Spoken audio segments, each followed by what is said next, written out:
Olá pessoal, tudo bem? Eu sou o Marco Fernandes e esses são os destaques do Notícias da China dessa semana. Com o lançamento do seu novo telefone, o Mate 60 Pro, a Huawei surpreendeu o mundo e mais ainda os Estados Unidos. Isso porque o novo aparelho contém um chip de 7 nanômetros produzido na China, algo que vinha sendo impedido pelas sanções da Casa Branca. Só para vocês lembrarem, as sanções de Washington contra a Huawei em 2019 bloquearam o acesso da empresa chinesa aos chips, equipamentos e software avançados para fabricar smartphones 5G. A Huawei não tem podido usar seu próprio chip 5G, o Kirin 9000, lançado em outubro de 2020, porque ele vinha sendo produzido pela taiwanesa TSMC, a líder do mercado que usa equipamentos e tecnologias dos Estados Unidos. Tudo isso forçou a Huawei a se restringir a dispositivos 4G, como esse aqui, e em seu mercado doméstico, fazendo com que ela despencasse da liderança global de vendas de celulares a partir de 2021. Testes de software feitos por consumidores indicam que o Mate 60 Pro está usando o Kirin 9000S, desenvolvido pela HiSilicon Technologies, subsidiária da Huawei. O novo modelo tem uma velocidade de download de mais de 500 megabytes por segundo, algo que só é possível alcançar com o 5G. O novo modelo funciona com o Harmony OS 4.0, sistema operativo desenvolvido também pela Huawei, já que ela não pode mais usar o sistema Android. O seu sistema possui funções avançadas como chamadas por satélite, aplicativos alimentados por inteligência artificial e carregamento rápido sem fio.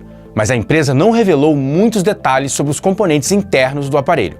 Segundo a Huawei, o avanço representa um marco de design e da fabricação made in China. O lançamento do telefone coincidiu com a visita à China da secretária de Comércio dos Estados Unidos, Gina Raimondo. É exatamente sua secretaria a responsável por implementar as sanções contra a empresa chinesa. Será que isso foi um sutil recado dos chineses à Casa Branca, do tipo, suas sanções não podem parar o nosso avanço tecnológico? A colheita do arroz gigante da China foi abundante esse ano e representa mais um avanço na luta pela soberania alimentar do país. Liu Xiwen, um camponês da região autônoma da etnia Zhuang, de Guangxi, plantou pouco mais de 3 hectares da variedade híbrida de arroz gigante e colheu até 3.000 quilos a mais de arroz por hectare na comparação com anos anteriores. Essa variedade híbrida da China pode crescer o dobro e render até 30% mais que as variedades convencionais, chegando até a 9.000 quilos por hectare. A planta pode ultrapassar os 2 metros de altura. E além do maior rendimento, tem outras vantagens como tolerância à seca e resistência a alagamentos, doenças e pragas. Os registros de colheitas maiores na China surgem no momento em que a Índia acaba de aumentar as restrições de exportação de variedades de arroz devido a uma colheita abaixo das expectativas por conta do El Niño. A tecnologia híbrida na China está focada agora na produção de arroz que seja mais resistente às alterações climáticas, ao calor tropical, à salinidade, à seca e às inundações. Graças ao combate à poluição, a expectativa de vida na China aumentou 2 anos. O último relatório anual do Índice de Qualidade do Ar da Universidade de Chicago, publicado pela CNN, revelou que entre 2013 e 2021, os níveis de contaminação da China caíram 42%. Há alguns anos, a qualidade do ar de Pequim e outras regiões da China era muito baixa e tinha se tornado uma preocupação em todo o mundo. Para chegar nos resultados de hoje, os líderes do país iniciaram uma guerra milionária contra a contaminação.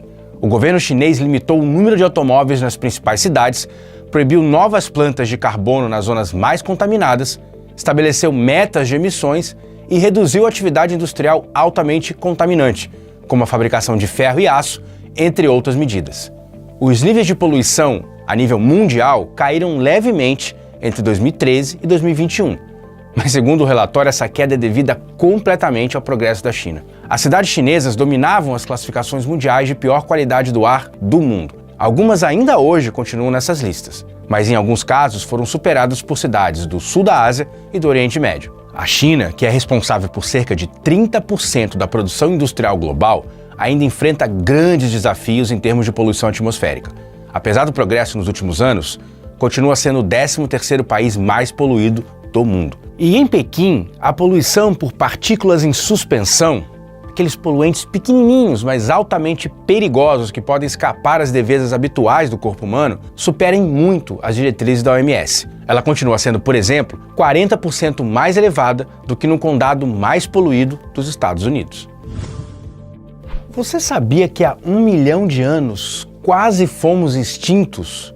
Pois um novo estudo realizado por cientistas chineses e publicado na revista Science descobriu algo fascinante. Cerca de 1 milhão de anos atrás, havia na Terra apenas 1.300 indivíduos em idade reprodutiva que ficaram à beira da desaparição.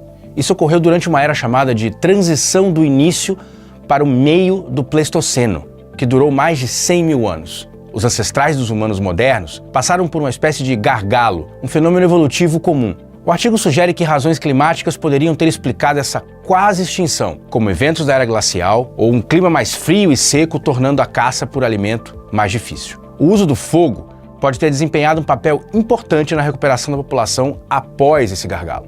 Durante mais de 3 anos, Penn e o investigador de genômica evolutiva Li Haipeng, do Instituto de Nutrição e Saúde de Xangai, levaram a cabo uma espécie de antigo censo humano. Esse trabalho foi possível graças a um novo método desenvolvido pelos autores. O sistema, chamado FitCall, permitiu que os pesquisadores fizessem inferências demográficas usando sequências genômicas humanas atuais.